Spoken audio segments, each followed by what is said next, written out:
పెట్టుకొని చదవాలి, ఒక లక్ష్యం పెట్టుకోవాలి. నేను ఫలానా కావాలి, ఫలాని సాధిస్తానని ఒక లక్ష్యం పెట్టుకుంటే మీరు బాగా చదువుకోగలరు. రేపు మన విద్యాశాఖ మంత్రి ఎవరు? నారా లోకేష్ బాబు గారు మీ విద్య కోసం చాలా కష్టపడతా ఉన్నాడు.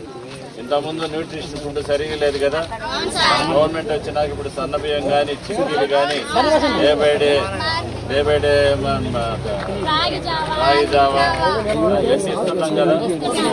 ఆరోగ్యాన్ని కాపాడేదానికి ఆయన కృషి చేస్తా ఉన్నాడు. మీకు పాఠ్య పుస్తకాలు కూడా మంచి ఇస్తున్నాడు కదా. మరి ఇది యూనిఫామ్ కానీ షూస్ కానీ బెల్ట్స్ కానీ ఇవన్నీ అన్ని క్వాలిటీ ఇస్తున్నాడు.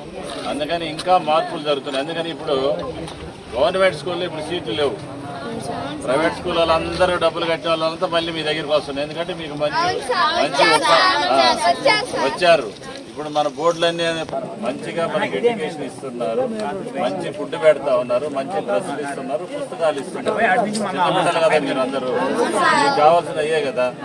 అందుకని ఇంత దూరం మనం ఇక్కడ నుంచి మన స్కూల్కి దగ్గరికి ఎంత దూరమైన ఆడపిల్లలు మీరు చదువుకుంటున్నారు. కాబట్టి ఈరోజు ఆడపిల్లలు మన నియోజకవర్గంలో బాగా చదువుతా ఉన్నారు, తెలివైన వాళ్ళు ఉన్నారు. అందుకని మీరు అందరూ కూడా చిన్నప్పటి నుంచి ఏదో అమ్మా నాన్న బడికి పంపించినట్టు కాకుండా మీరంటూ ఒక లక్ష్యాన్ని చేరుకోవాలి. ఒక లక్ష్యాన్ని చేరుకొని మీకు అండదండలు మేము పూర్తిగా ఉంటాం.